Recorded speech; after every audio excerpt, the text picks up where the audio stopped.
Dans cette capsule, nous observerons quelques verbes du premier groupe qui ont la terminaison ER à l'infinitif, mais qui présentent quelques particularités orthographiques au présent de l'indicatif. Nous verrons donc quelques règles plus avancées pour aller plus loin. Nous savons que la conjugaison des verbes en ER au présent de l'indicatif est assez simple parce que la terminaison est toujours la même. Avec je, terminaison E.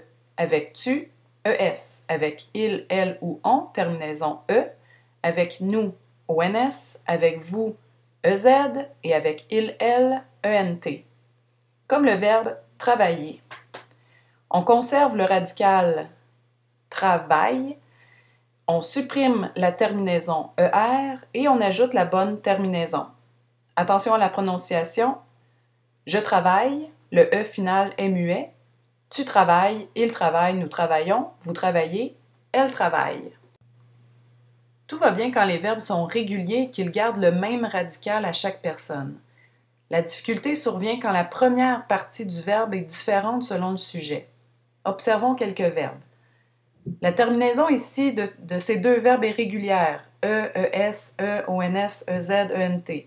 C'est la formation du radical, la première partie du verbe qui est plus complexe. Dans le cas du verbe jeter, regardez le T et écoutez la prononciation. Je jette, tu jettes, il jette, et au pluriel, elle jette. Je ne prononce pas le E final pour les trois premières personnes du singulier, ni pour la troisième personne du pluriel. Il est muet. Dans ce cas, le verbe s'écrit avec deux T. Par contre, si on observe et qu'on écoute la prononciation avec nous et avec vous, on prononce la terminaison nous jetons, vous jetez. Le verbe s'écrit alors avec un seul T, comme le verbe à l'infinitif d'ailleurs.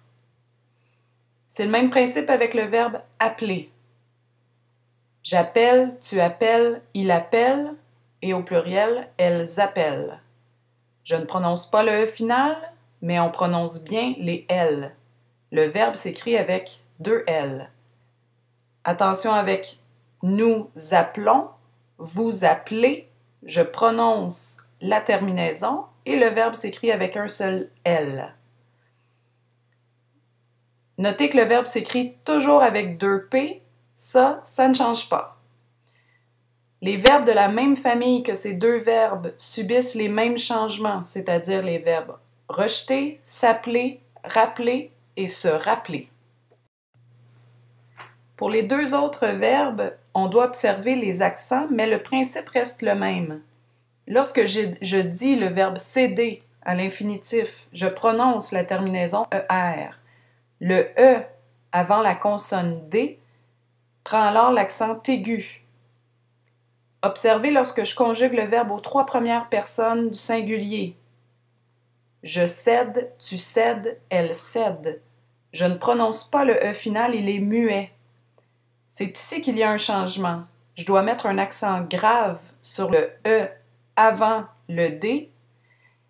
C'est le même principe qui s'applique à la troisième personne du pluriel. Il cède. Je ne prononce pas le ENT. Quand j'arrive aux premières et deuxième personnes du pluriel, qu'est-ce qui se passe? Nous cédons, vous cédez. Je prononce les terminaisons on et, alors le E qui précède prend l'accent aigu, comme le verbe à l'infinitif. Les verbes qui se forment de la même manière, c'est-à-dire E accent aigu plus consonne plus ER, vont subir les mêmes changements. Par exemple, libérer, répéter, sécher, espérer. Le quatrième cas est le verbe peser. Ici, le verbe à l'infinitif se construit avec un E sans accent, une consonne et la terminaison ER. Donc, à l'infinitif, peser. On prononce la terminaison E. Attention aux trois premières personnes du singulier. Je pèse, tu pèses, elle pèse. On ne prononce pas le E final, donc on ajoute un accent grave au E devant la consonne S et on le prononce est. Je pèse. Même principe à la troisième personne du pluriel. il pèse. Avec nous, nous pesons, vous pesez. On prononce la finale on, alors le e juste avant ne prend pas d'accent. Tous les verbes qui se construisent de cette façon, c'est-à-dire e plus consonne plus er à l'infinitif, vont vivre les mêmes changements. Par exemple, les verbes mener, amener et acheter. Les trois verbes suivants sont réguliers pour ce qui est de leur terminaison, mais ils ont de petites particularités orthographiques. Pour le verbe manger, tout est régulier. Je mange, tu manges, il mange, mais attention au nous. Nous mangeons. Ici, on conserve le E devant ONS pour adoucir le G. Sans le E, on prononcerait nous mangons. Pour adoucir le G, on doit toujours ajouter le E après le G devant les voyelles O et A. Le verbe placer a aussi une particularité, encore au nous. Remarquez le C cédille. On prononce habituellement le C comme un K devant les voyelles du mot auto, A, U et O. Lorsqu'on ajoute la cédille, on prononce comme un S. Nous plaçons. Enfin, les verbes ayant une terminaison YER sont aussi à surveiller. Le verbe payer est particulièrement spécial parce qu'il peut s'écrire de deux façons, avec un Y ou un I. Je paye, je paie, tu payes, il paye, il paie, et au pluriel, elle paye, elle paie. À vous de choisir. En conclusion, lorsque vous écrivez, pensez à la terminaison du verbe et à son radical, c'est-à-dire la première partie du verbe.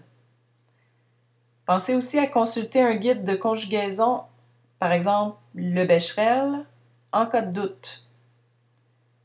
Soyez attentifs à la conjugaison des verbes lors de vos lectures.